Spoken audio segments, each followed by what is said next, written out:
Mesdames, Messieurs, je suis présentement en compagnie de Monsieur Jean-François Cacou, directeur général de la ville de Percé pour notre rencontre hebdomadaire.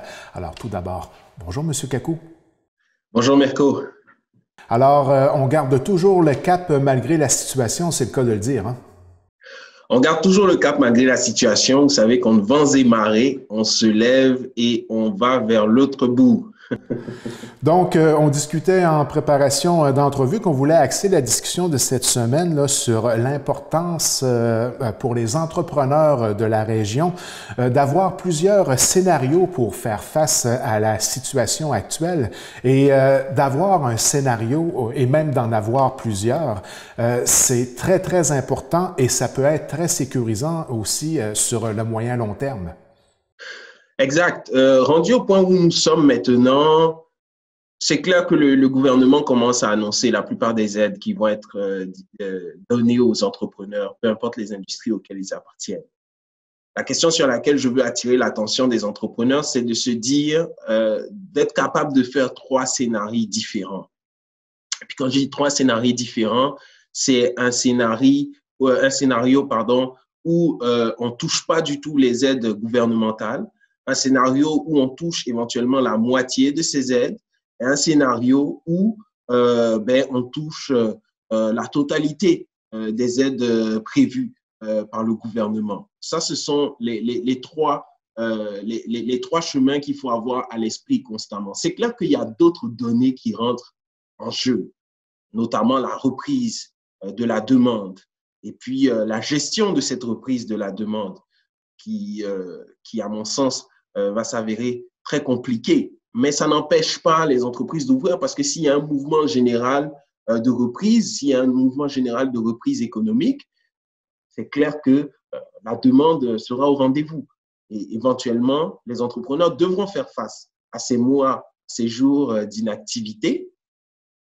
Et par rapport à ce défi qu'ils auront, ils devront être capables de répondre, premièrement, par leurs propres moyens, et puis éventuellement, s'ils ont la grâce de pouvoir le faire ou de pouvoir bénéficier d'autres programmes avec l'aide gouvernementale. Donc, c'est important d'avoir à l'esprit ces différents plans, ces différents scénarios pour se dire, OK, si je ne touche pas du tout d'aide gouvernementale, qu'est-ce que je fais?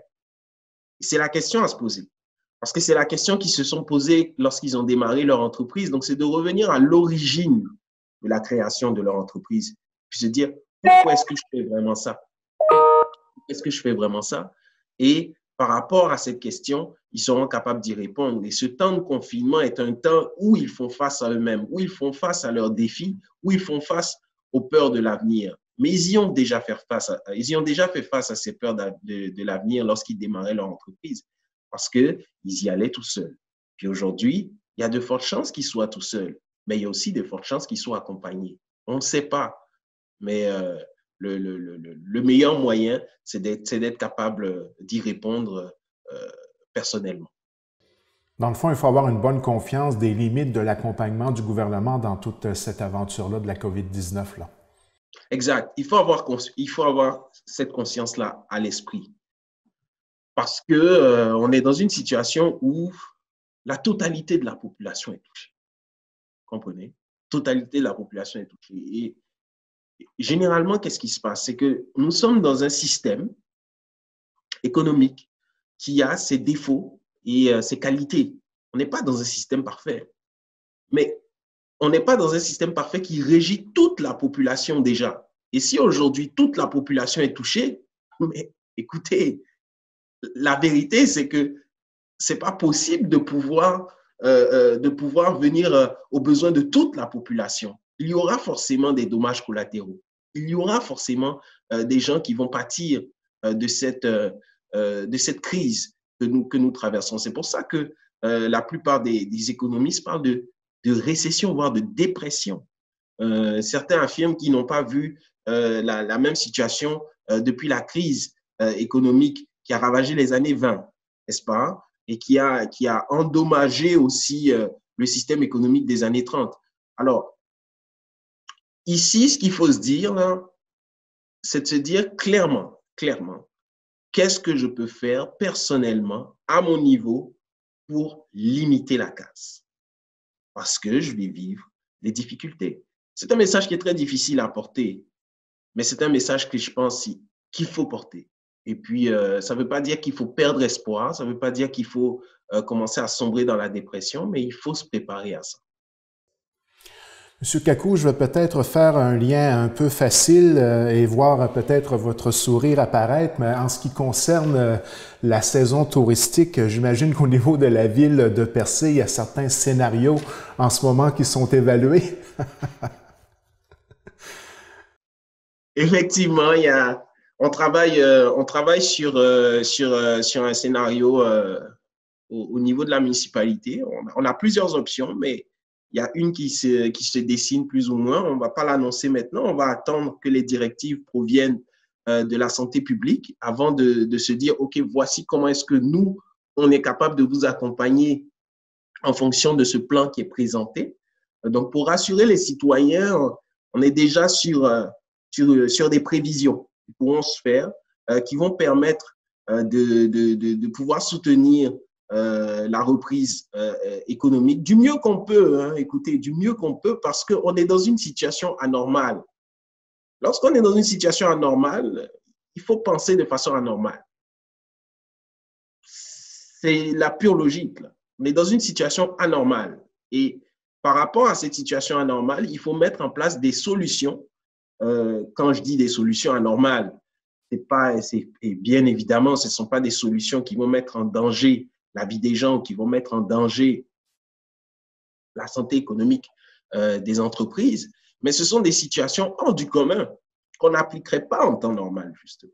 Donc, c'est capable de penser à l'extérieur de la boîte et puis de mettre en place des solutions qui pourront permettre de soutenir cette économie tout en assurant la sécurité des concitoyens.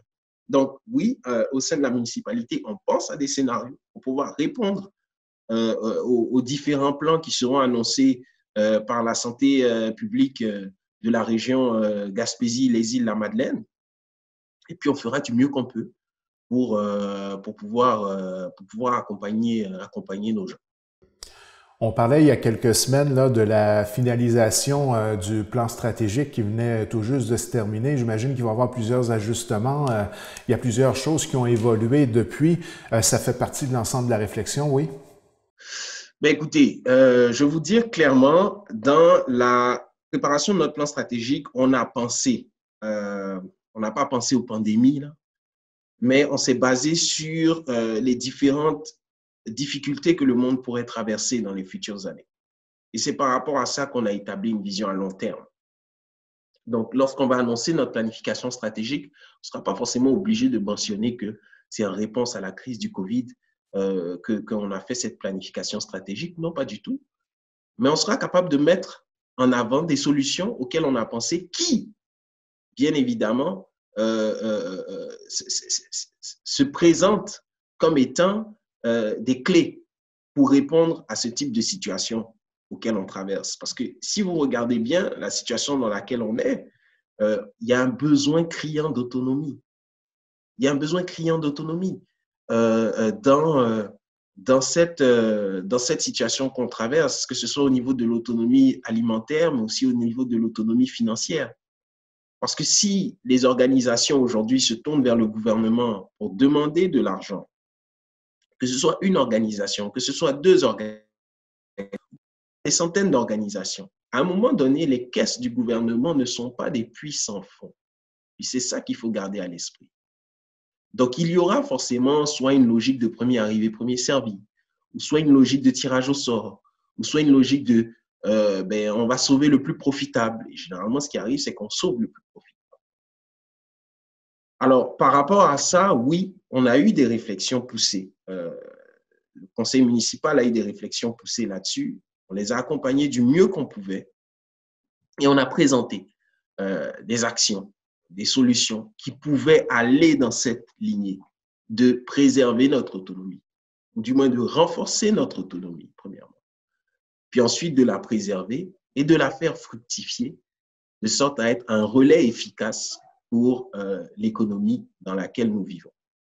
Donc, ce n'est pas une question d'être prétentieux, c'est une question de se poser la question, de se dire, OK, mon niveau de responsabilité que j'ai par rapport à la tranche de population avec qui je fais affaire, quel est-il? Et comment est-ce que je suis capable d'y répondre, sachant que autour de moi, il y aura un contexte qui me forcera à avoir une réponse efficiente pour mes concitoyens. Alors, soit je décide d'ignorer ce contexte et lorsque les difficultés arrivent, je balbutie, puis je ne suis pas capable de donner des réponses efficaces, ou bien je m'arme en conséquence et je réponds du mieux que je peux. Donc, c'est dans cette stratégie qu'on s'insère au niveau de la ville de Percé et c'est ce qu'on veut présenter aux concitoyens quand les conditions sanitaires nous le permettent. J'imagine qu'actuellement, il doit y avoir des téléphones au quotidien de l'ensemble, que ce soit au niveau de l'hôtelier, de la restauration, des différents commerces directs là, qui se préparent tout de même ou envisagent une certaine, entre guillemets, saison touristique à venir.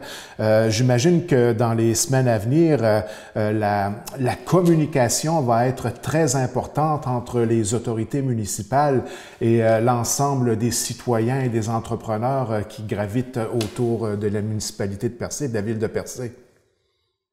Exact. Et c'est ce que la mairesse a prévu de faire dans les semaines qui viennent. Elle a prévu de rencontrer virtuellement la plupart des intervenants du secteur touristique, donc les commerçants et puis les acteurs économiques, pas juste les acteurs touristiques, tous les acteurs économiques de Percé sont les bienvenus. Ils sont en ce moment invités à des réunions. Donc, elle va tenir plusieurs réunions virtuelles pour les entendre personnellement, pour savoir ce qu'ils pensent de la situation, pour leur poser des questions, demander aussi s'ils ont des idées. Donc, c'est une question d'ouverture qui est entamée par la mairesse. Et nous, on l'appuie du mieux qu'on peut dans cette initiative et on sera avec elle jusqu'au bout.